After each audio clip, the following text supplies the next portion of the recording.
Ces flammes gourmandes dansent insolentes sur le bûcher de nos vanités.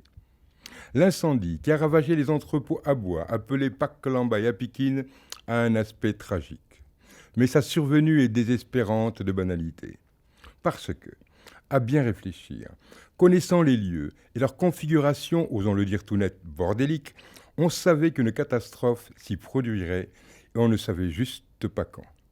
La manière toute sénégalaise avec laquelle on court frénétiquement après les conneries, les ayant bien identifiées, mais pour mieux les braver en se parant de protection divine, est juste stupéfiante. Dieu merci, pas de victimes, mais c'est seulement un sursis. Ce n'est pas un avertissement, lequel sert à prendre conscience d'un danger et à nous faire adopter un comportement adéquat. Non, ce qui nous arrive est tragiquement normal. Prenez un taxi. Arrivé à destination, vous souhaitez en sortir. Pas de poignée. Le conducteur blasé vous conseille de sortir le bras par la fenêtre et d'ouvrir la porte de l'extérieur, ce que vous faites dans un soupir de désolation, non sans lui faire remarquer que si d'aventure un accident se produisait et que son foutu taxi prenait feu, vous seriez épiégé et cramé.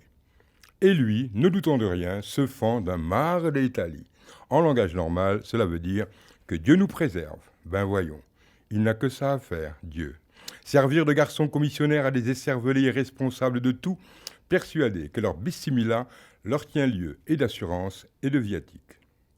Quelles sont donc les autorités qui, à une évidente remarque d'un esprit attentif, ont répondu « Mare d'Italie » lorsqu'on a évoqué les ruelles étriquées de ces quartiers surgis et tracés à la vagement fou, lorsqu'on a installé des stations-service au cœur de tels probables brasiers, lorsqu'on a laissé se développer des branchements électriques aussi sauvages que dangereux, lorsqu'on a fermé les yeux sur les trafics de fûts de carburant siphonnés sur les conduites de la Sarre et entreposés au vu et au su de tous.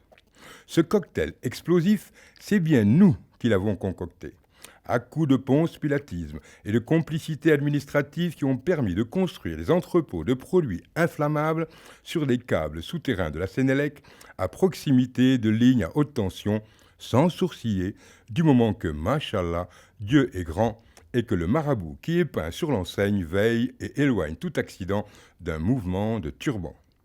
Le défilé des autorités sur le site du sinistre fait rire et ne sert qu'à occulter leurs propres irresponsabilités et leur renoncement à instaurer de l'ordre dans ce pays, sachant que les Sénégalais vivent et prospèrent grâce au désordre. Vous imaginez tous ces travailleurs mis au chômage du seul fait d'une stricte réglementation ? Pourquoi les embêter avec des lois et des règles alors que la seule question qui leur taraude l'esprit est liée à l'heure de diffusion de Youssou N'Dour à Bercy? Cet incendie n'est que le feu de joie qui embrase et consume nos vanités. On en est presque à souhaiter des milliers de morts pour qu'enfin on se réveille. Le problème est que nous n'avons pas encore sommeil.